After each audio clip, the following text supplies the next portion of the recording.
nous invitons aussi les parents à venir écouter ce que nous disons à leurs enfants. Voilà, l'Esprit nous pousse à vous dire d'éveiller avec vous quelques degrés psychologiques. Et voilà, c'est cela aussi l'amour, c'est cela notre responsabilité. Alors nous avons parlé avec les enfants des 7 démons qui ont tourmenté Marie de Magdala. Et ces 7 démons-là ont été chassés par Jésus et Marie a été délivrée. Et c'est en lien avec l'histoire de Marc 7 où il est parlé de la femme syrophénicienne dont la fille était possédée des démons. Et cette fille-là a été également délivrée. Alors, nous avons relevé le fait que si cette fille-là a été délivrée, ce n'est pas parce que Jésus a prié. Jésus n'a même pas prié. C'était l'attitude de la maman de la fille envers Jésus, parce que Jésus semblait parler durement, en disant la nourriture des enfants n'est pas réservée aux chiens, c'est pour les enfants de Dieu.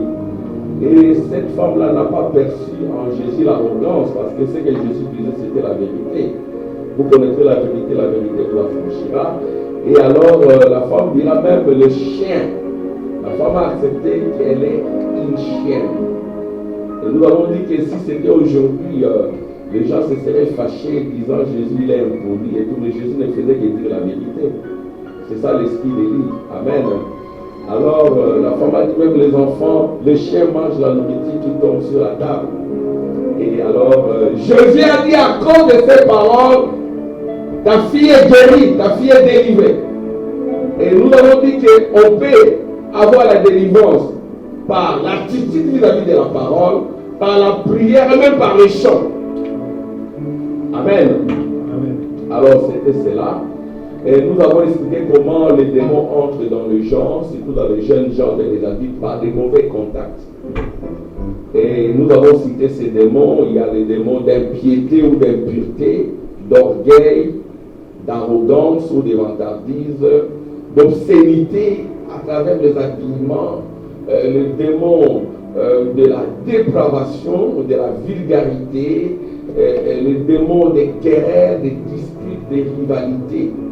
Nous avons dit aux enfants d'être prudents là où ils sont. Et frère Branham, dans question-réponse numéro 4, dira que vous les parents, gardez vos jeunes filles entre elles. Même ici à l'église, les jeunes filles doivent être entre elles. C'est comme cela qu'on va enseigner les jeunes garçons entre eux. C'est ce que dit le prophète. Et quand ils sont en âge de fréquenter pour le mariage, ça doit se faire par la maison. La fréquentation, c'est à la maison. Timeke, voilà, tu vas chez le frère, le papa, je vais fréquenter ta fille. Alors, papa te demandera, mais qu'est-ce que tu as comme travail? Est-ce que tu as une maison? C'est ce que le frère Branham disait. Amen. Est-ce que tu as une maison? Tu as un travail et tout? Oui, j'ai un travail, j'ai une maison. Et est-ce que tu as le Saint-Esprit?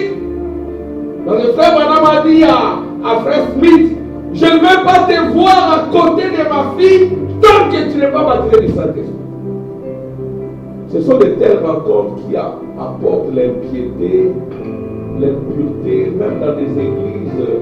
Voyez-vous. Alors, si nous voulons que Dieu soit parmi nous, voilà, nous devons suivre les prophètes. Amen. Jeunes garçons entre vous, jeunes filles entre elles, préparez-vous. Quand c'est le mariage, papa et maman, informez. Ne vous faites pas fréquenter ou n'ayez pas de copains ou de copines sans que papa ne le sache. Papa, veillez aussi, découragez même les jeunes garçons à être avec des jeunes garçons impies. Soyez entre vous, l'Esprit de Dieu se transmet d'un corps à un autre corps. Amen. Dis-moi les gens que tu fréquentes, les jeunes filles avec lesquelles tu parles, les jeunes garçons avec lesquels tu parles, je dirai l'Esprit qui entre. Amen. Et voilà, ça a été filmé. Ceux qui ne sont pas là, qui suivent, puissent les parents suivre l'école le dimanche. Amen. Et que Dieu vous bénisse. Amen.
venons, Seigneur, pour t'adorer.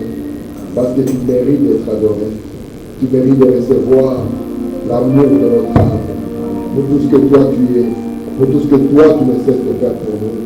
Voici, Seigneur, nous sommes rassemblés ici. Non pas pour recevoir un homme, ni les pensées de l'homme. Mais nous sommes ici, oh Dieu, pour recevoir ta pensée. Et dans cet âge, tu nous as envoyé ta pensée. Et tu l'as transmise au travers d'un prophète, afin que cette pensée soit logée dans le cœur de l'épouse. Et Père notre Dieu, laisse que Père, cette parole parlée, qui est la semence originelle, puisse trouver en nous la terre épouse, capable de produire encore des fils et des filles à Jésus-Christ. Et Père notre Dieu, ta parole va sortir. Je te prie, Seigneur, que puisse aider ton peuple, que puisse nous aider ensemble, parce que nous sommes ici, Père, pour apprendre de toi et pour savoir comment et marcher dans cet âge. Nous voulons, oh Dieu, marcher dans ta parfaite volonté, te plaire, oh Dieu, parce que c'est la raison pour laquelle tu nous as placés sur la terre. Bénis ces instants, oh Dieu. Là où il y a un besoin quelconque, c'est toi le Jéhovah Jireh. Là où c'est toi la maladie, c'est toi le Jéhovah. Là où il y a un besoin, Seigneur, viens encore pour accomplir tes bienfaits, parce que tu es fidèle, Seigneur. Bénis ton peuple, Père, et sois avec nous, que la chair et le vent, que le reste chaque instant, pour la gloire de ton nom, au nom de Jésus-Christ. Que le Seigneur bénisse. Alors que nous sommes debout, profitons pour lire la parole de Dieu. Nous allons lire dans 1 Corinthiens au chapitre 11 et nous lirons le 11e et le 12e verset. Lisons ensemble au nom du Seigneur. Toutefois, dans le Seigneur, la femme n'est point sans l'homme, ni l'homme sans la femme. Car de même que la femme a été tirée de l'homme, de même l'homme existe par la femme et tout vient de Dieu. Amen. Lisons encore dans Hébreux chapitre 11. Nous sommes au verset 23, lisons ensemble. C'est par la foi que Moïse, à sa naissance, fut caché pendant 3 mois par ses parents, parce qu'ils virent que l'enfant était beau et qu'il ne craignait pas l'ordre du roi. C'est par la foi que Moïse, devenu grand, refusa d'être appelé fils de la fille de Pharaon. Que Dieu ajoute des bénédictions à la lecture de la parole. Nous pouvons nous asseoir. Je vous salue tous au nom de Jésus-Christ. J'espère que tout le monde va bien. Amen. Nous allons, par la grâce de Dieu, continuer l'enseignement que nous avons commencé. Comme vous le savez, nous l'avons intitulé « La vie de grands hommes ». Je vous ai dit, je crois que Dieu nous a envoyé un grand message. Je crois que Dieu nous a envoyé un grand prophète. C'est parce que Dieu attend de nous que nous puissions être des grands hommes. Alléluia. Parce que Dieu ne peut pas envoyer un grand message pour que ce message puisse produire des petits hommes. Frère Branham dit, nous sommes fatigués des petits prédicateurs avec les petits sermons. Voici pourquoi Dieu, dans sa bonté, nous a envoyé un grand prophète avec un grand message pour que ce message puisse produire des grands hommes. Amen. La première chose que j'aimerais vous dire, on n'est pas grand par ce qu'on possède. Parce que nous sommes dans un âge où le matérialisme s'est accaparé le cœur des hommes. Et on pense que la grandeur dépend de ce que l'homme a. En réalité, vous n'êtes pas ce que vous avez. Vous êtes ce que vous êtes. Il y a deux, comment je vais les appeler? Il y a le verbe avoir et il y a le verbe être. Beaucoup de gens pensent que l'avoir définit. Mais c'est en réalité l'être qui définit. Vous êtes ce que vous êtes par votre caractère. Amen. Jésus-Christ n'était pas un grand homme par rapport à ce qu'il possédait. En termes d'habits, il n'en avait pas beaucoup. En termes de maison, il n'en avait même pas. Mais il n'y a pas une vie plus grande que cette vie-là. Et c'est ainsi que ce message est venu pour que nous puissions être conscients qu'il y a moyen d'avoir une grande vie. Amen. Parce que pourquoi est-ce que nous avons besoin d'avoir la vie des grands hommes? La Bible que nous lisons n'est rien d'autre que la vie des hommes. Lorsque vous ouvrez la Bible, vous allez commencer par la vie d'Adam dans les jardins d'Éden. Vous allez voir Abraham, vous allez voir Ésaïe. De sorte même que les livres portent les noms des gens. Et pourtant, c'est la Bible de Dieu. Parce que Dieu, quand il a un programme, il s'exprime au travers des êtres humains. Amen. Amen. Et nous avons vu avec Frère Branham que la chose la plus importante, la chose la plus grande, la chose qu'on ne peut même pas estimer, c'est la vie.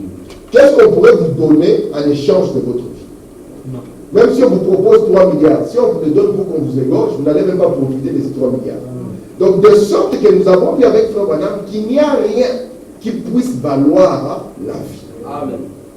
Je disais cette nuit, Frère Branham est en train de dire, il dit Dieu est la vie.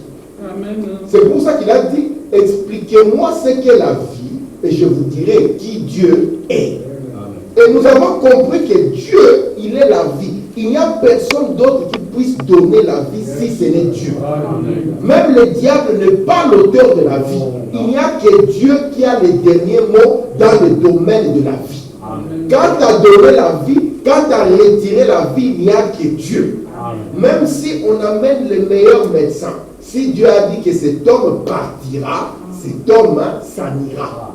Amen. Un jour, c'était au Branham Tabernacle, Frère Branham avait déjà dit que telle sœur devait partir et que cette sœur devait mettre sa vie en ordre. Et alors qu'ils étaient là, il y a une prophétie puissante qui est sortie. Billy Paul dit, j'avais tous les cheveux hérissés. Et cette prophétie a dit que la sœur ne s'en ira pas. Frère Branham, c'était un homme calme. Il a toujours été un homme doux. Lorsqu'on a donné cette prophétie, Frère Branham n'a rien dit. Et puis, Billy Paul était troublé. Il dit, comment se fait-il que quand le prophète parle, cela ne rate jamais. Et cette prophétie qui est sortie avec autant de force, on a senti comme une présence. Mais ça semble comme si c'est contradictoire. Alors il était troublé. Il était en train de marcher. Il a senti qu'il doit appeler son père. Lorsqu'il a appelé son père pour lui poser la question, comme on avait dit, ai-je déjà dit quelque chose de la part du Seigneur qui ne s'accomplit? Parce que c'est Dieu qui décide quant à la vie. Et comme le prophète avait dit, cette soeur, quand le moment est arrivé, Dieu l'a retirée. Il n'y a rien qui puisse vous prendre sur la terre si Dieu n'a pas encore décidé. Donc nous sommes en face de deux choses. Nous avons une chose qu'on appelle la vie, elle est précieuse, mais nous avons compris que cette chose précieuse que Dieu nous a confiée ne dépend pas de nous. Donc, je vous donnerai un exemple. Comment est-ce que je peux l'illustrer? Disons que je suis un milliardaire et j'ai une carte de crédit illimitée. American Express, ils sont illimités. Alors, si j'ai ma carte Platinum illimitée, je dis, frère Samuel, je t'aime beaucoup. Prends cette carte, amuse-toi. Fais ce que tu veux. Et moi, je pourrais venir à un moment pour récupérer ma carte. Si frère Samuel est assez sage et intelligent, il dira, maman, c'est l'occasion ou jamais. On ne peut pas voir frère Samuel s'asseoir tranquillement avec cette carte à côté de lui, et puis quand moi je reviens, je prends ma carte, il commence à dire, mais je n'ai pas eu de temps. Vous voyez, la chose précieuse, c'est la vie. Amen. Et cette chose précieuse, personne ne peut dire, je serai vivant demain. Ça signifie qu'aussi longtemps que nous avons la vie, nous devons automatiquement commencer à profiter de cela de la bonne manière. Si moi, Bill Gates me donne son platinum, frère Samuel, dans la minute qui suit, je vous prends tous, je vous amène Range Rover. Chaque famille retourne avec des Range à la maison. Parce que c'est une carte illimitée. Avant qu'ils viennent demander, donne la carte. C'est ainsi maintenant que nous avons compris pourquoi la vie est limitée. Parce que l'homme, après la chute, n'est pas venu selon la volonté parfaite de Dieu. L'homme ne devait pas venir dans la volonté d'un homme et d'une femme.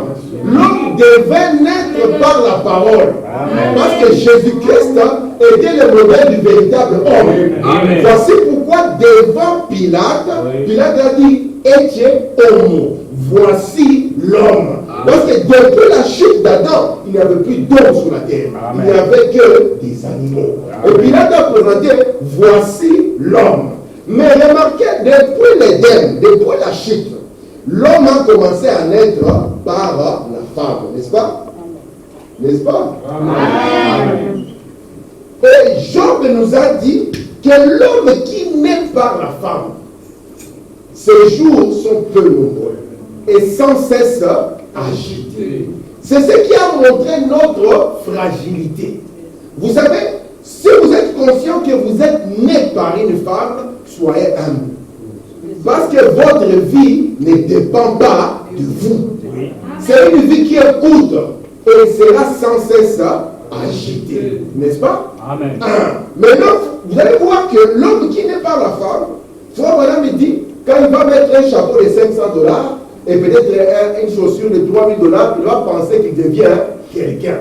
Or, nous, ce n'est pas le modèle. Nous voulons un autre modèle. Amen. Parce que la Bible nous a dit ici que de même que la femme a été tirée de l'homme, l'homme maintenant existe ou vient par la femme. C'est par cette voie que Dieu a voulu le faire. Voici pourquoi même Jésus-Christ aussi est venu par la femme, n'est-ce pas? Amen. Et cette femme, elle est précieuse, n'est-ce pas? Cette femme qui est précieuse, nous l'appelons comment? Nous l'appelons mère. Vous êtes avec moi? Amen. Donc c'est Dieu qui a voulu cela. Il a voulu que l'homme puisse naître par la femme. Parce que Dieu, il aime la vie. Et Dieu ne joue pas avec la vie. Et quand vous n'avez pas compris le sens de la vie, vous allez dire, mangeons et buvons, car demain nous mourrons. Or, notre sujet, c'est la vie des grands hommes. Et pourquoi la vie des grands hommes? Parce que la vie des grands hommes, un homme n'est pas grand parce qu'il a vécu le plus longtemps. Est-ce que vous pensez que Mathusalem, c'est l'homme le plus important de la Bible? Non. Mais pourtant, c'est lui l'homme qui a vécu le plus longtemps. Nous avons vu qu'avant le monde d'Adam, les hommes vivaient les 9 siècles. Et Dieu a commencé à diminuer les temps, Mais laissez-moi vous dire, peu importe que votre vie soit longue ou courte, n'est-ce pas? Oui. Ce qui est important ici, c'est ce que vous allez réaliser durant cette année. Jésus-Christ n'a fait que 33 ans sur la terre. Amen. Mais l'impact qu'il a fait, personne ne peut effacer son nom. Alléluia. Parce que la vie d'un homme, ce qui en fait grand, ce n'est pas la longueur.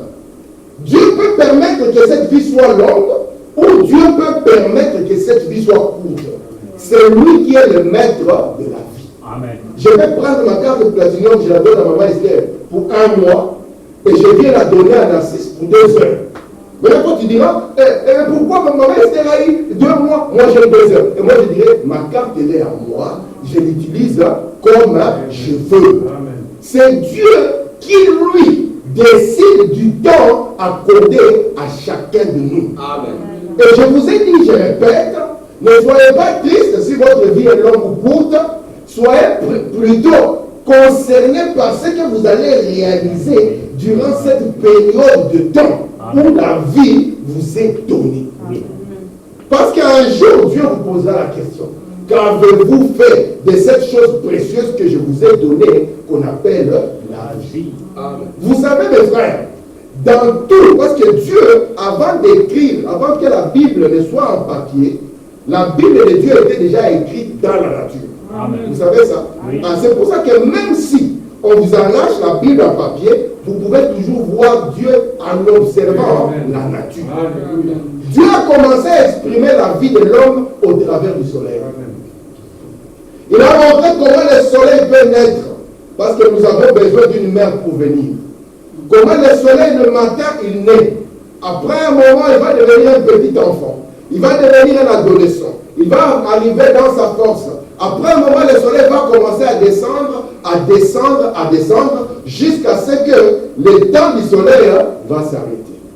Il faut maintenant poser la question. Est-ce la fin du soleil? Non. On dira non. Parce que ce soleil qui est parti, c'est un soleil qui va encore revenir. C'est pour ça que nous devons donner un sens à notre vie. Amen. Amen. Beaucoup de gens sont sur la terre. Ils peuvent être riches, même plus riches que nous. Mais c'est pour ta question. C'est quoi l'essence de tout ça? Et moi, je vous dis ici que le sujet, c'est la vie des grands hommes. N'est-ce pas? Et le sujet ici, c'est que vous puissiez comprendre qu'il y a moyen, en observant ceux-là qui nous ont précédés, de prendre notre vie et de la rendre sublime. Qu'est-ce qu'on appelle sublime? On appelle sublime quelque chose qui est élevé, quelque chose qui est de l'ordre du divin. Amen. Amen. Amen. De sorte que si un jour Dieu vous retire, vous allez laisser des empreintes de pas sur les sables du temps, Oui. même si un autre frère qui était découragé et fatigué verra les traces de ce que vous allez laisser, cela vous donnera courage. Amen. C'est pour ça que quand vous lisez la vie d'Abraham, si vous avez attendu une promesse longtemps, cela vous donne courage. Vous dites, même si ça dure, l'Éternel est fidèle. Il a été fidèle avec le père Abraham. Moi, je suis son fils. Abraham a attendu 25 ans. Moi, j'attendrai, Seigneur, comme mon père l'a fait. Amen. Lorsque vous voyez la vie de Job, cela vous donne courage. Amen. Vous dites, Seigneur, peu importe les épreuves, peu importe ce que je traverse, Amen. je sais que mon Rédempteur est vivant. Amen. Vous ne pouvez pas regarder la vie d'un homme qui a connu Dieu, qu'il a rencontré, sans que cela ne puisse vous inspirer. Pourquoi? Amen. La Bible dit que Élie était un homme de même nature que nous. Donc, qu'est-ce que cela signifie?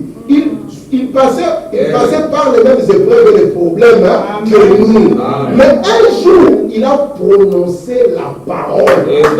Et Dieu était obligé de soutenir les paroles d'Élie. Amen. Je me suis toujours posé la question, Akab, s'il avait tué Élie, sans que Élie ne puisse dire qu'il va pleuvoir, qu'est-ce qui serait arrivé?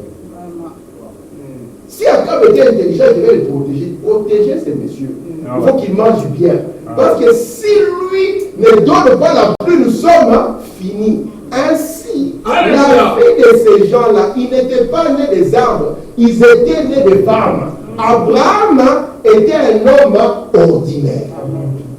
C'est vrai que dans votre tête, vous avez l'image d'un autre Abraham. Cet Abraham-là n'est pas le vrai. L'Abraham de la Bible, c'était un homme ordinaire. Et d'ailleurs, il n'est même pas né dans une famille croyante. Il venait de Babylone, le pays où la source était l'idolâtrie. Mais une fois qu'il a compris qu'il y a Dieu qui est vivant, alors automatiquement il a sublimé aussi sa vie. Il a su comment marcher. Regardez, Dieu est venu à Abraham à 75 ans.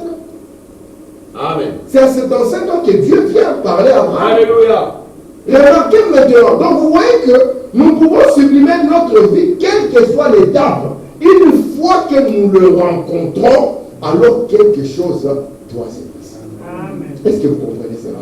Donc ce qui importe, je vous dis la vérité, ce qui importe pour nous, comme nous avons tellement confiance en Jésus, est-ce que vous avez confiance en lui? Amen. Comme nous avons tellement confiance, il me dit, Tim, tu as terminé ton temps, je dirais Seigneur, merci. Merci parce que tu m'as permis de rencontrer le message lorsque j'étais sur la terre. Amen. Amen. Parce que, remarquez mes frères, ne soyez pas des gens sans conscience. Votre vie sur la terre, c'est pour un moment. Amen. Et j'ai pris le temps de vous montrer comment est-ce que le temps de l'homme, Dieu a commencé à les diminuer. Parce que le premier monde, le monde d'Adam, parce que nous avons vu qu'il y a un monde qui a existé avant celui-ci. Le monde d'Adam, ce monde-là, les gens vivaient 9 siècles. Et Noé était le seul avec sa famille qui a traversé de cet ancien monde vers l'autre monde. Et dans cet autre monde, Dieu a diminué la vie des gens. Il leur a dit, vous allez vivre pendant 120 ans. Et nous avons vu avec le prophète et la Bible, comment est-ce que Dieu a encore diminué. Au temps de David, David a dit, le plus fort ont 70 ans. N'est-ce pas? 70 ans est la date limite, et ceux qui sont plus forts, ils arrivent même à 80. Et nous comprenons qu'avec le temps, même la nourriture que nous mangeons, et tout ce que nous avons, nous trouvons que l'homme, sa vie, elle devient fragile. Amen. Dit, à l'âge de 56 ans, c'est l'âge de crise cardiaque. Vous le saviez? Donc vous allez remarquer que l'homme ici, il est piégé. Mais le Dieu qui est riche en miséricorde, ce n'est pas pour rien qu'il vous a placé ici. Amen. Il vous a placé parce qu'il compte sur vous. Amen. Pour que vous puissiez être les grands hommes de Dieu, les grandes dames de Dieu. Des hommes capables d'avoir une vie qui est de l'ordre divin. Une vie qui est dans la hauteur. Pas dans la bassesse. Amen. Amen. Gloire à Dieu. Regardez, je vais dire fois madame ici. Je suis dans les noces de l'agneau par 14 ans. La vie des grands hommes nous rappelle tous. Est-ce que ça rappelle seulement prédicateur? Non. Est-ce qu'on a dit que c'est pour les prédicateurs seulement? Non. Parce que c'est eux toujours qui ont le micro, n'est-ce pas? Ah. Mais ici, la vie des grands hommes rappelle à tous. Vous connaissez l'histoire qu'une fois à l'église, il y avait la personne importante qui devait partir? Oui. Et puis le pasteur est mort, et puis il y a une sœur aussi, une sœur qui peut-être n'était pas la plus importante de l'église. Mais une fois de l'autre côté, elle était une grande dame. Amen. Parce que le succès de ces pasteurs, c'était les prières de cette dame. Amen. Amen. Une dame de 60 ans, de 75 ans dira, frère, madame, moi je n'ai encore rien fait pour le Seigneur.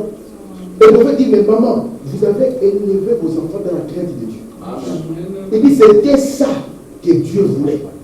Vous pensez qu'on peut avoir Moïse sans avoir au Québec? Vous avez lu que Moïse, en grandissant, il a refusé d'être appelé le fils de la fille de Pharaon. Est-ce que vous comprenez cela? Si c'était aujourd'hui, on vous dirait qu'il refuse d'être appelé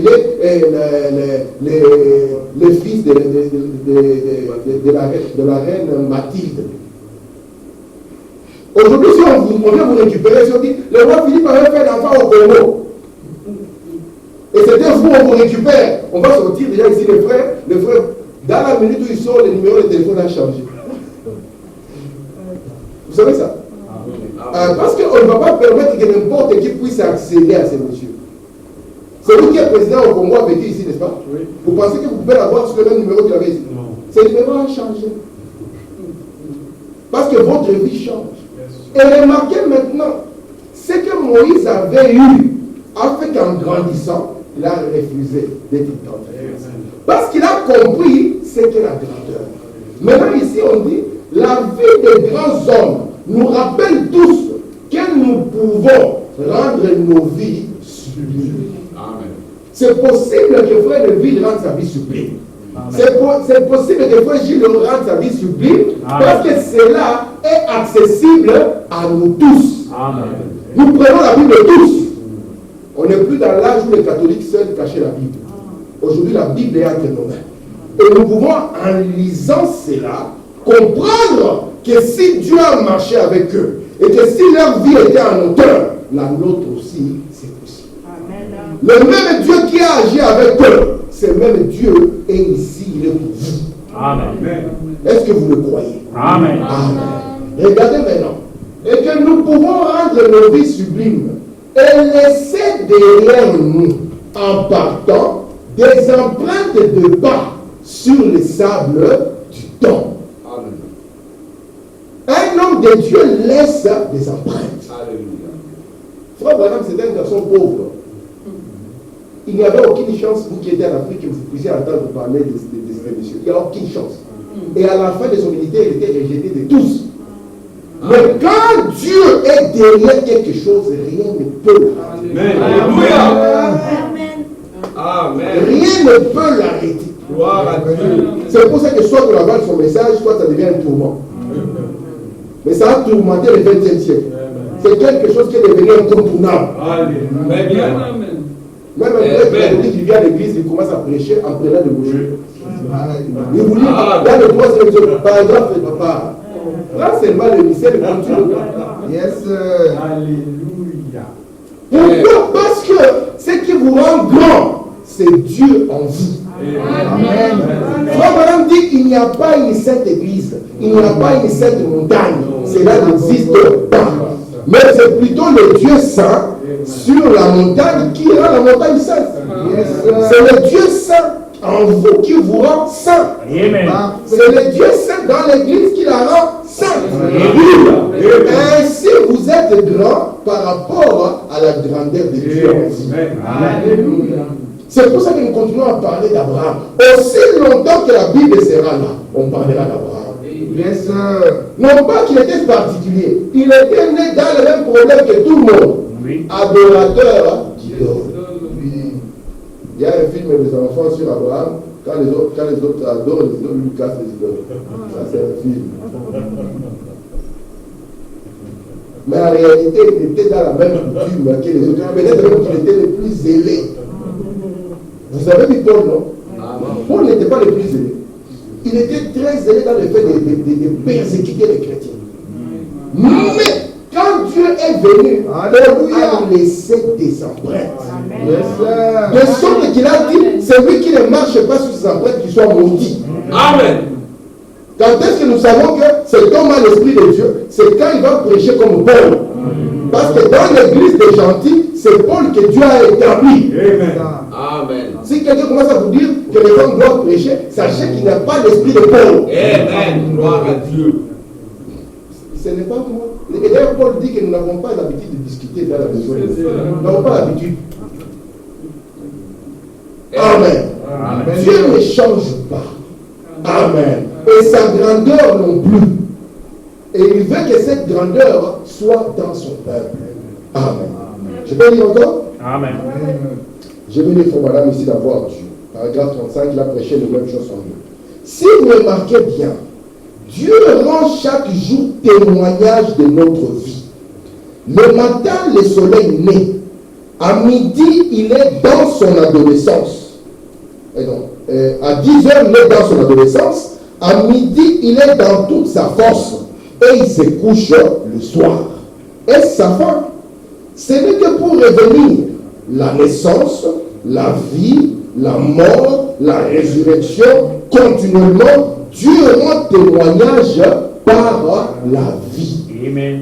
Donc, un adolescent peut sublimer sa vie. Vous savez ça? Amen.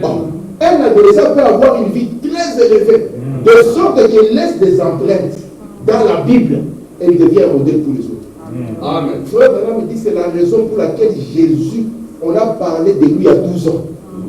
Pour que cela soit un modèle là, pour les adolescents. Alléluia. Vous pensez que Meshach, Shadrach, Abednego, quand ils sont partis, ils étaient vieux? C'était des adolescents. Mais ils se sont dit, nous ne souillerons jamais nos corps. Alléluia. Par rapport à ce qui est dit. Parce que dans leur position, ils savaient que malgré que je suis jeune, je dois laisser aussi des empreintes. Est-ce que vous êtes avec moi? Amen. Amen.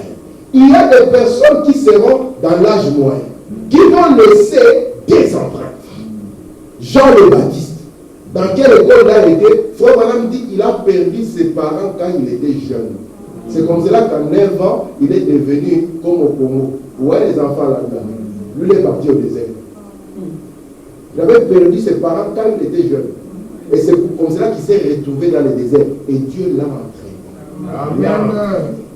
De sorte qu'un ministère qui n'a pas duré longtemps a laissé les empreintes. Amen. Dieu dans votre vie doit laisser des empreintes. On doit dire, ces frères-là servaient le Seigneur. Amen. Amen. Amen. Ces frères-là ont servi le Seigneur. D'ailleurs, si c'est mon service funèbre, comme ça, on est même tranquille. On est les pleurs, on remercie même le Seigneur. Pourquoi? C'est vrai que vous qui êtes ici, de ce côté du temps, on est triste parce que c'est une séparation. Mais le frère qui a traversé, reposez lui, revenez. Branham, quand il a fait l'expérience, lorsqu'il avait 50 ans, il regardait de l'autre côté du rideau du temps. À 50 ans, il avait des enfants qui étaient petits, non? Amen. Mais on lui a dit, il ne voulait pas rentrer. Mais papa, tu as oublié, tu as des enfants. Là, il dit, l'éternel pouvoir.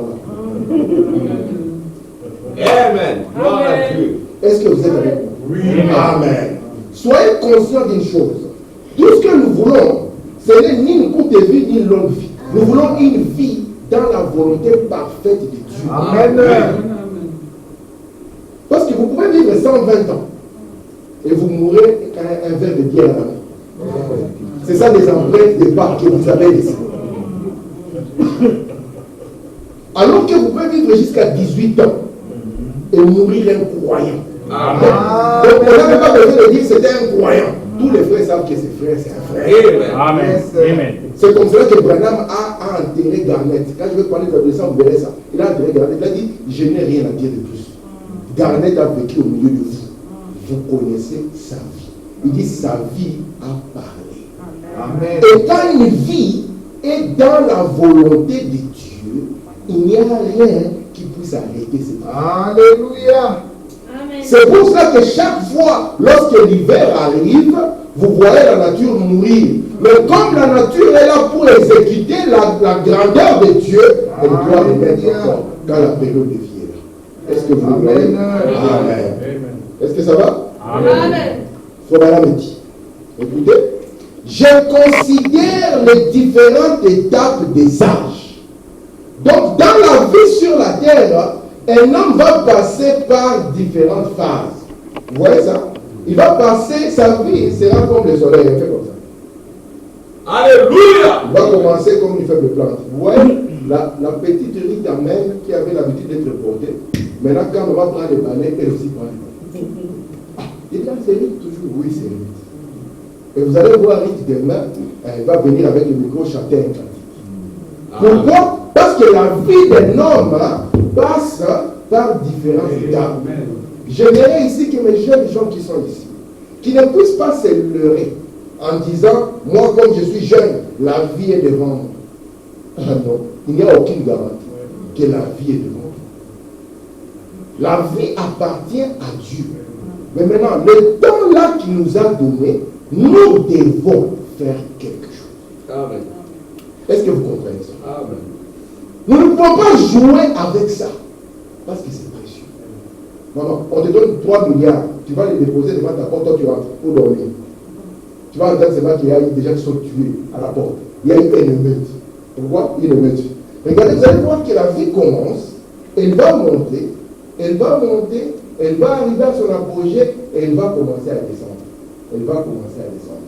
Même si votre force vous abandonne, même si votre beauté vous abandonne, Jésus-Christ sera toujours. Amen. Et il peut toujours vous confirmer comme un grand monsieur, comme une grande dame. Parce que souvent, nous aimons tout ce qui est beau. Nous aimons tout ce qui est grand. C'est pour ça que, parce que nous pensons que Dieu pense comme nous. Alors nous avons dit, si Dieu a choisi Abraham, c'est que vraiment Abraham était un homme bien. Où là, madame dit, faites un tour autour de la maison, de la tente de Jacob. Si vous devez choisir, nous tous ici comme des frères, nous allons dire c'est frères et amis. Parce que frères et amis prenaient soin des parents. Il allait chasser, il ramène la nourriture. Papa est vieux, il prépare. Quel enfant!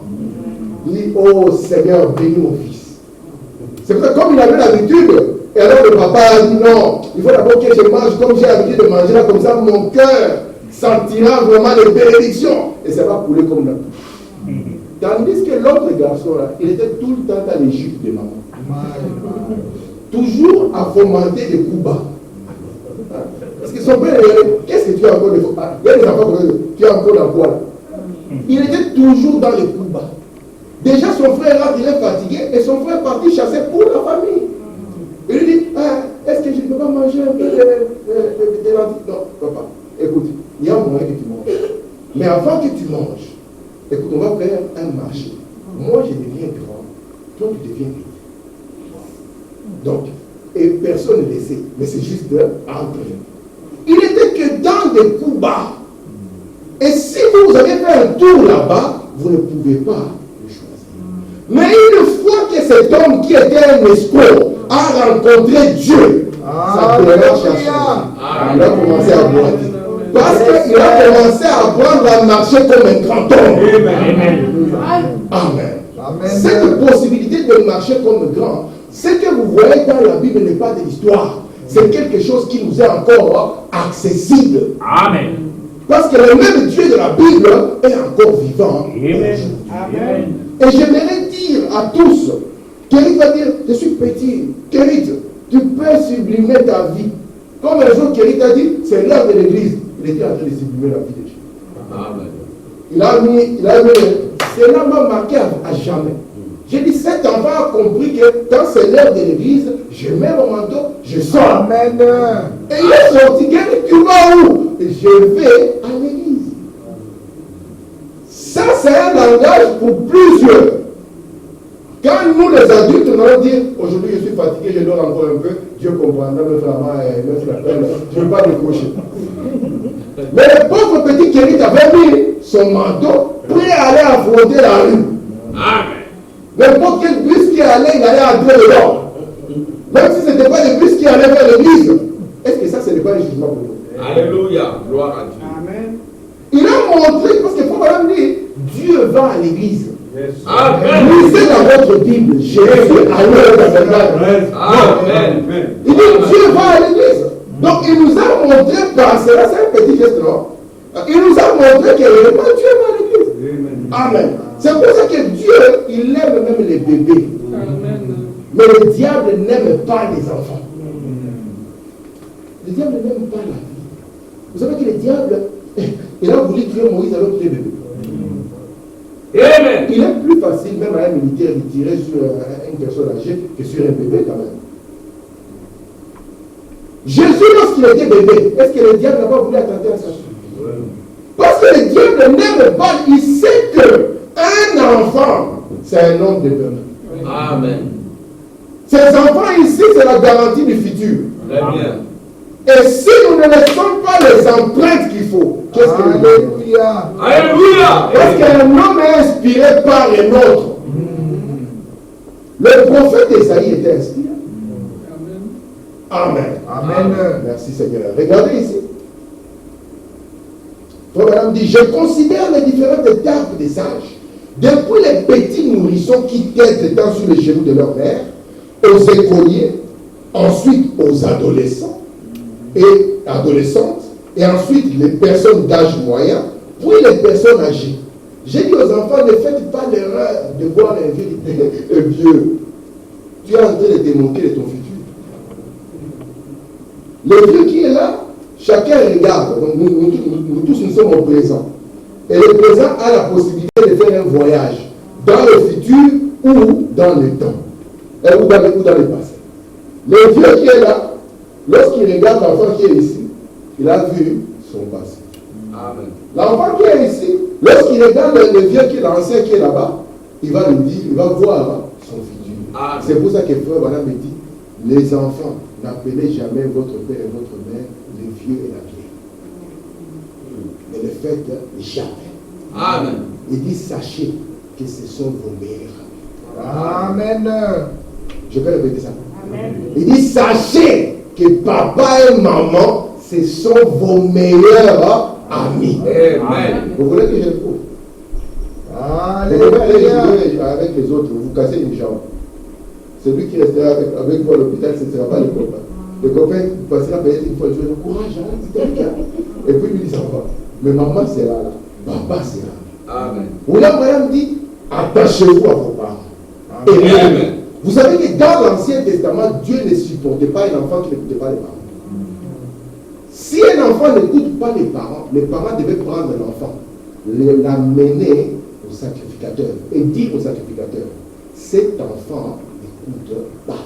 Vous savez la suite? On devait l'appliquer. Ça vous va? Amen. Ok, continuons. Regardez ici. Frère Madame dit la question et réponse numéro 4. Paragraphe 54. 30 ou 64. Il dit maintenant, lorsqu'un petit bébé se forme sous le cœur de sa mère, vos petits enfants qui comprenez ces choses, voyez-vous, le Seigneur vous a donné à maman. Amen. Et elle vous a porté sous son cœur, car vous êtes près de son cœur. Alléluia. Et puis un jour, le Seigneur est descendu et vous a fait naître en vous séparant du cœur de votre mère. Mais vous serez toujours dans son cœur. La première personne à qui Dieu confie la vie, c'est la maman. Amen. Et c'est pour ça que vous allez voir que la maman, ce n'est pas par hasard même qu'anatomiquement, l'enfant se forme sous le cœur de maman. Dieu était capable de le mettre directement au dos.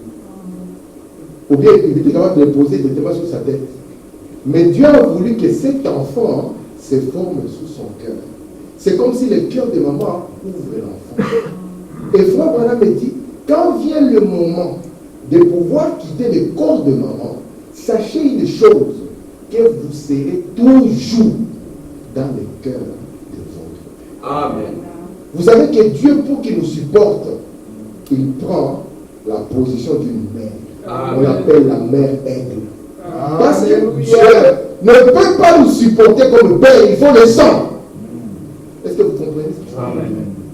Le cœur d'une mère ou l'amour d'une mère, elle peut traverser le feu pour aller chercher son bébé. Amen. Un jour, Frère Branham a failli perdre la vie comme ça, alors qu'il y avait l'inondation. Mon bébé, alors que c'était un gros garçon qui était là. La maman disait, mon bébé, Frère Branham pensait que dans la maison, il restait un bébé. Parce que Frère Branham dit, peu importe qui il est, il restera le bébé de maman. Moi, je vois l'expérience chez moi. Je suis l'enfant de ma mère. Et mes enfants sont les enfants de leur mère.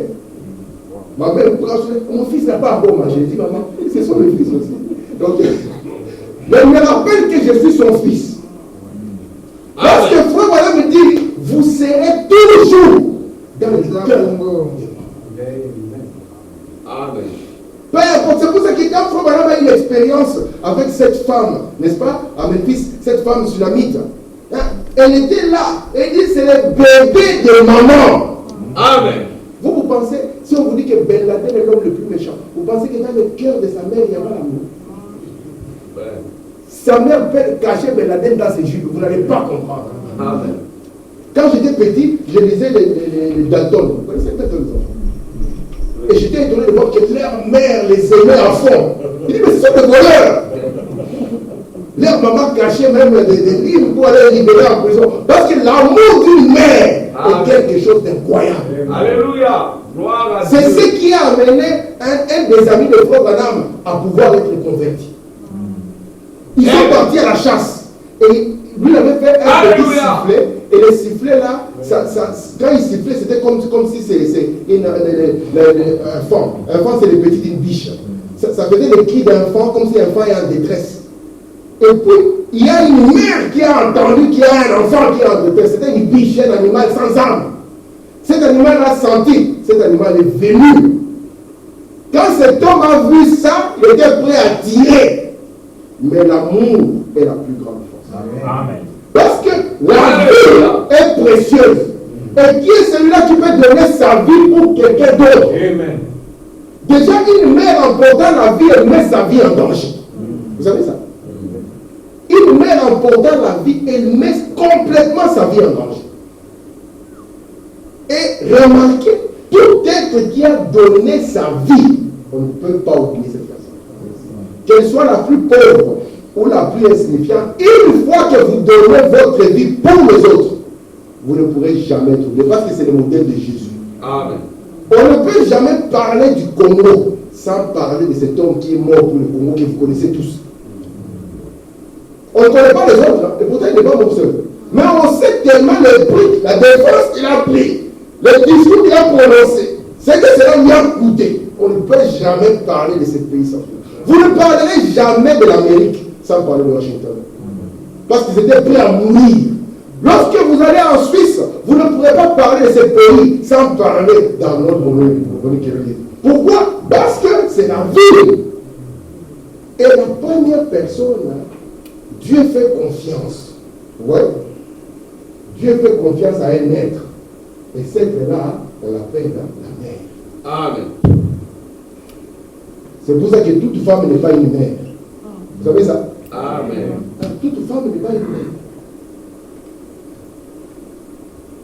Comme tout homme n'est pas un père. Amen. Parce qu'une mère, c'est toute nature. Amen. C'est lui qui est capable de porter, de conserver la vie, de protéger la vie, d'y donner beaucoup d'amour. Aux États-Unis, les juges ont dit non, on ne va pas avorter. Parce que c'est devenu une loi. On peut faire des enfants, avorter des enfants. Et comme on fait. Ça fait une sorte de tollé terrible. William Branham dit, l'homme est descendu plus bas que l'animal. On peut concevoir et puis avorter. Il dit c'est le meurtre par préméditation. Amen. Parce que c'est une vie qui se forme. Alléluia. Et dans la loi de Dieu, pour qu'un enfant se forme, il a plusieurs frères potentiels. Parce que dans la sémence normale, il y a plusieurs qui peuvent former. Mais il y a un seul qui va atteindre l'objet. Lui, c'est un vainqueur. Yes, sir. Et dans la loi de Dieu, il récompense qui est le vainqueur. Parce qu'à celui qui vaincra, il sera récompensé. Mais dans cette dette de Satan, on tue le vainqueur. Voici pourquoi Dieu vient. Et Dieu veut encore dans cet âge des grandes dames qu'on appelle les mères, qui sont capables de comprendre que la vie se forme sous leur cœur. Peu importe ce qu'il y a, peu importe. Cet enfant-là, Memphis, s'était mal conduit. Il avait fait des choses fausses. Est-ce que maman avait refusé? Non. Mais est-ce que cela a éloigné le cœur de maman? Maman a prié pour les saluer. Parce qu'elle était dans le cœur. Mais comment tu l'aimes, il est méchant? C'est mon fils. Ma mère m'a raconté une histoire. Il dit une fois, une femme a accouché d'un monstre. Je crois que c'est le genre là. Et puis elle a commencé à frapper le monstre pour le tuer. Et la maman disait non, frappez-le doucement. Parce que c'est une partie de nous. Donc Dieu vous a confié à une mère. Frère Branham dit ce qu'on appelle la fête de mère, c'est juste pour attacher l'argent aux gens. Parce qu'il avait dit ça va commencer par la fête de mère, ça sera la fête des beaux-pères, les belles-mères n'ont pas beaucoup la cote, hein, donc je ne sais pas si vous aurez il y aura la fête de cousins, ceci, cela et tout. Mais Dieu vient, il vous confie à la mère, pas seulement à la mère, hein, mais au cœur. Est-ce que vous voyez ça? C'est même dans un corps. Ce corps-là s'appelait Adam. D'accord? Et puis qu'est-ce que Dieu a fait? Dieu a pris la partie amour de l'homme. Il l'a sorti de ce corps Adam. De sorte que la mère ou la femme, où est le cœur, c'est la partie amour de l'homme. Si j'offre des fleurs à frère Neville, il sera content parce qu'il vient d'avoir son diplôme de docteur dans une certaine matière, il sera content parce que c'est... Et puis après, il faut mettre ça au coin, il va oublier. Mais il y a des dames qui ont encore des bouquets, les fleurs qu'ils ont il y a longtemps. Ils peuvent les disparaître et les sécher, les dames. Parce que c'est la partie amour. Vous voyez ça? C'est pour ça que Christ est venu dans la partie amour de Dieu. Faut madame, je pensais que Dieu ne m'aimait pas. Et c'est Christ qui m'aimait. Jusqu'à ce que je comprenne. Alléluia. C'est le cœur même de Dieu. La partie amour. Amen. C'est pour ça que dans la relation homme-femme, c'est la même relation entre le père et le fils. On peut voir le tour. Remarquez maintenant, ici, Dieu sépare. Il dit, tandis que la femme est la partie amour de l'homme. Il a pris maintenant cette partie amour, l'a mis dans un corps. Et ce corps-là, c'est ce qu'on appelle une mère. Donc vous ne pouvez pas être une mère si vous n'aimez pas les enfants. Est-ce que vous le croyez? Amen. Donc madame va plus loin. Il dit, il y a quelque chose qui cloche dans quelqu'un qui n'aime pas les enfants. Est-ce que vous croyez ça? Amen. Il y a quelque chose qui cloche dans quelqu'un qui n'aime pas les enfants. Nous sommes devenus dans un monde où tu peux entendre les papas, l'enfant a crié, le papa a tué l'enfant. Mais il est tout à fait normal qu'un enfant puisse crier, parce que c'est la voix pourvue par Dieu. Regardez ici. La citation est là. Je lis encore 3 citations du matin. Je pense que toute personne qui n'aime pas les enfants, il a en lui quelque chose qui cloche. Amen. Et moi, je connais la chose qui cloche. C'est le diable. Parce que c'est le diable le seul qui il a en lui. C'est le diable, c'est le seul qui n'aime pas les enfants. Jésus, quand il voyait les enfants, il était ému. Les autres voulaient bloquer les frères de la discipline. Non! On dit non. Laissez les enfants.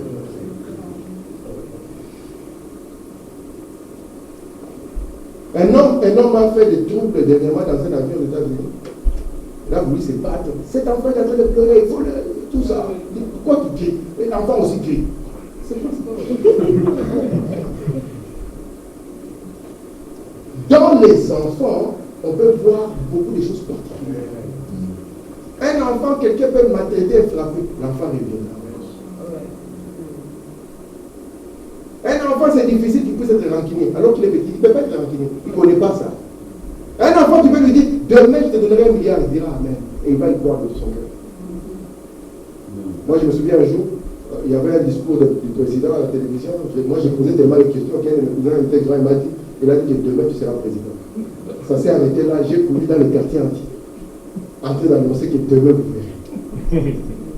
Et j'attends ces jours jusqu'à aujourd'hui. Regardez ici, j'ai dit à Dieu président. Écoutez dans la fête de l'homme à 43. Vous voyez, un enfant écoute sa mère. La mère a une petite douche qui fait qu'un enfant l'écoutera. Lorsqu'il est blessé, il ira d'abord vers le papa.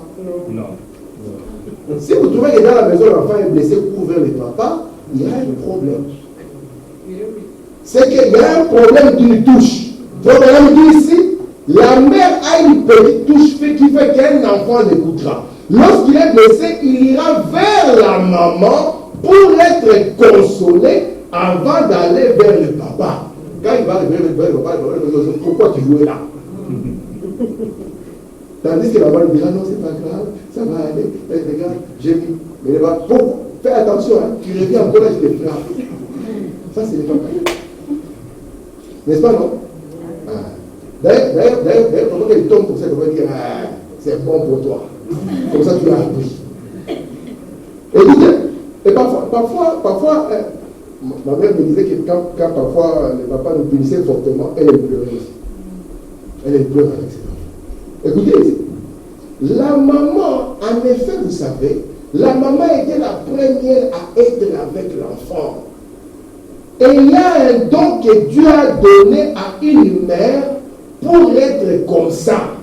Je vais dire une véritable mère.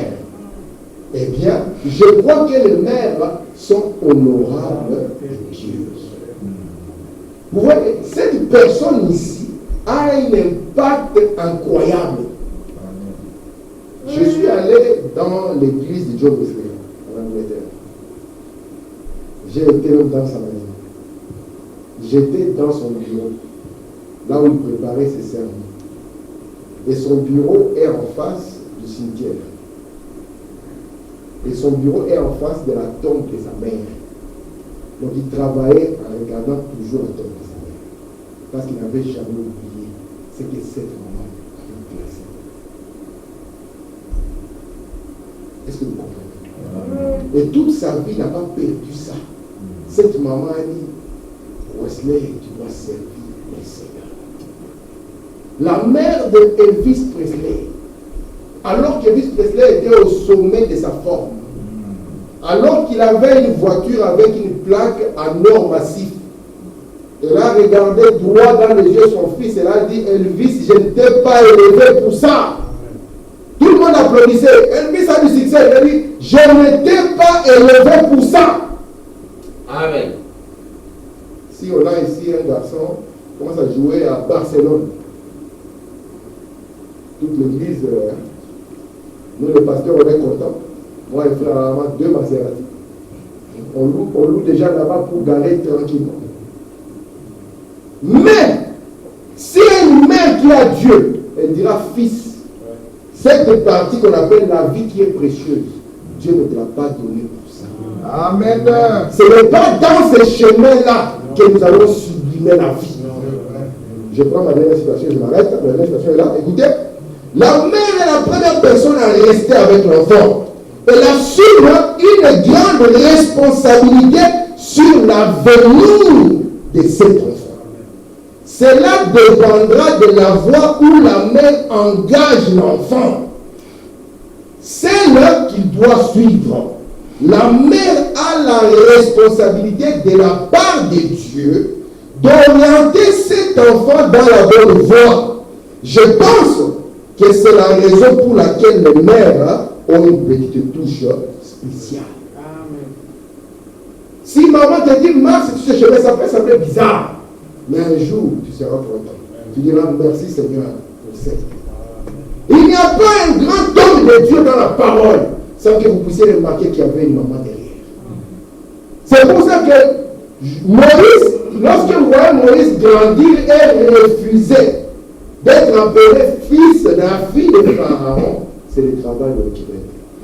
C'est au Québec qui me répétait, tu n'es pas un Égyptien.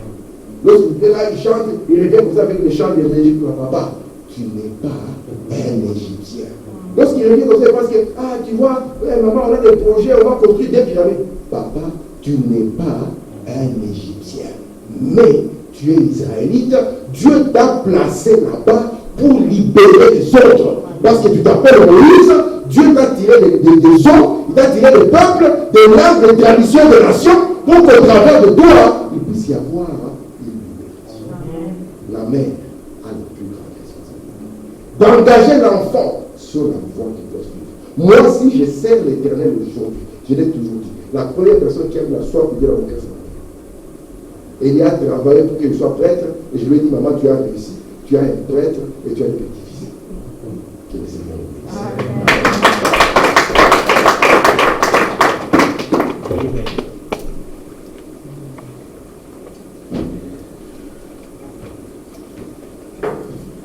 Que le Seigneur vous bénisse. Amen. Nous allons chanter. Amen. Merci pour le Seigneur.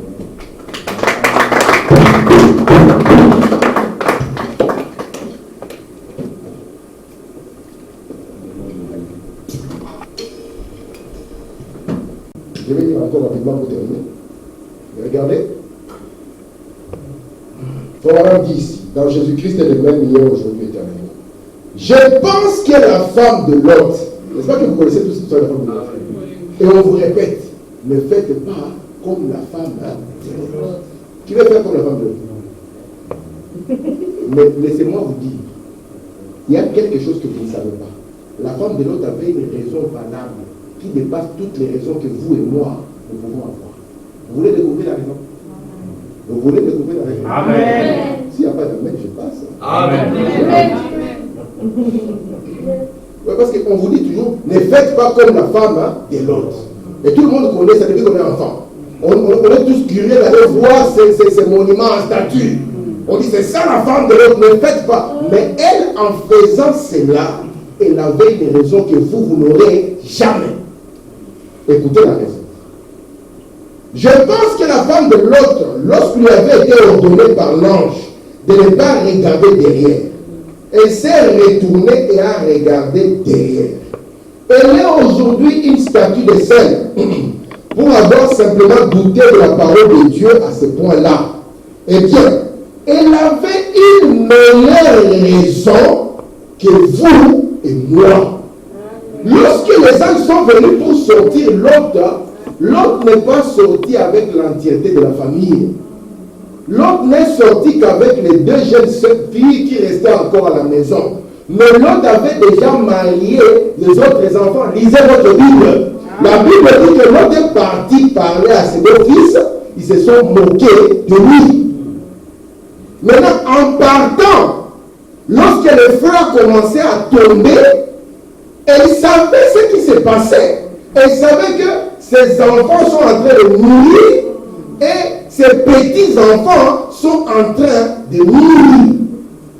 Et le cœur de cette mère n'a pas supporté. C'est pour ça que Dieu est plus grand que votre cœur. Amen.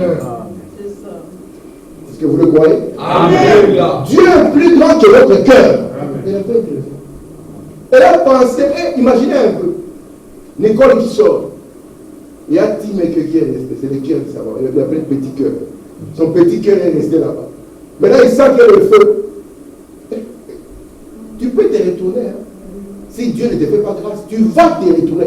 Les hommes vont dire, ouais, ce n'est pas grave, c'est comme ça. Vous savez pourquoi est-ce qu'on a eu la résurrection dans le ministère de Frère Branham? C'est à cause du cœur d'une mère. Cette maman-là, ce bébé était mort, la petite mexicaine. Ce bébé était mort. Amen. Depuis presque 24 heures, cet enfant était mort. La maman est restée avec. Elle est venue à la réunion de Frère Branham avec le corps de ce bébé mort. Amen. Vous avez entendu parler du papa? Non. Est-ce qu'on a un témoignage? Cette maman, l'amour, elle a dit, je ferai tout ce que je veux pour que Dieu fasse au moins une dernière chose. Mais aussi longtemps qu'on a dit que l'homme de Dieu est ici, je sais que Dieu est celui qui ramène le mort. Il a pris cet enfant. Frère Branham me dit, impossible d'arrêter cette petite dame. Il a vu que les tours de la nuit, toi tu prêches longtemps, ce n'est plus question de prêcher. Frère Branham vient prier. Frère Branham dit, j'ai envoyé Billy Paul. Billy Paul, si c'est la grippe, tu peux y aller. Mais là, il s'agissait d'un bébé mort. Et dit une mère qui ne voulait entendre rien d'autre que cet enfant. Alléluia. Comment est-ce que Dieu ne peut pas honorer le cœur d'une telle mère? Alléluia. Et Branham, lorsqu'il voit une vision, il voit cet enfant en train de rire, il ramène l'enfant, il prie. L'enfant revient. Alléluia. Pourquoi? À cause du fait que c'est Dieu qui l'a donné à maman. Vous connaissez tous le puits de la Chaïroï. C'est lui qui est vivant et qui me vit. C'est Agar. Frère Branham me dit, Agar savait que son fils est en train de mourir. Peut-être pour vous, vous allez dire c'est Ismaël. Mais c'était le cœur d'Agar. Amen. Et c'est là où Dieu lui a montré qu'il est vivant et qu'il voit Agar. Et qu'il voit le cœur d'une mère. Alléluia. Le cœur d'une mère, c'est quelque chose de particulier. Ce n'est pas pour lui que les catholiques soient accrochés à Marie. Vous pensez que c'est pour lui? Et il vient lui dire, vous pensez quoi? Même si Jésus fait le malin, passez par Marie. Le cœur d'une mère. Parce qu'une mère a un cœur particulier. Je dis, pour que Dieu nous supporte, il doit utiliser cet attribut. C'est comme cela que cet enfant-là est revenu. Amen. Parce qu'une mère avait dit non. Vous savez que quand Frère Branham est parti en Finlande, il avait vu la vision. Comment est-ce qu'il y a un enfant qui sera tamponné, il va mourir? Et vous savez, c'était deux enfants. Non? Il y a un qui est mort sur place. Et le prophète a dit, lisez dans la page de garde.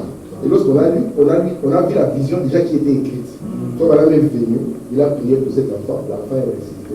L'autre là, pour la quand on était gravement malade, c'était l'article de la mort. La mère a téléphoné à Frère Branham. Il dit, Frère Branham, l'autre là est déjà ressuscité.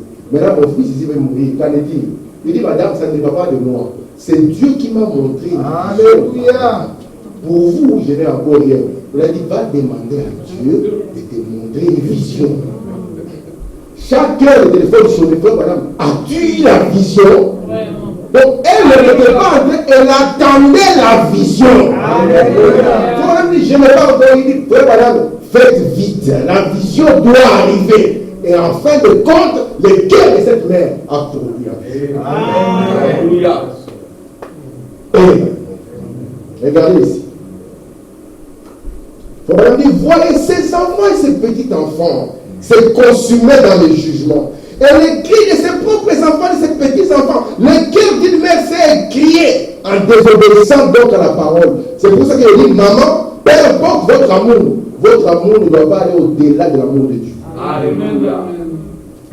Amen. Amen. Parce que le Dieu qui vous aime, il vous aime au-delà de l'amour que vous pouvez avoir pour votre enfant. Amen. Alléluia. Merci Seigneur. Regardez, on va dire encore ici, je vais terminer pour Madame dit. Dans les vidéos d'Abraham, vous savez que Dieu est venu.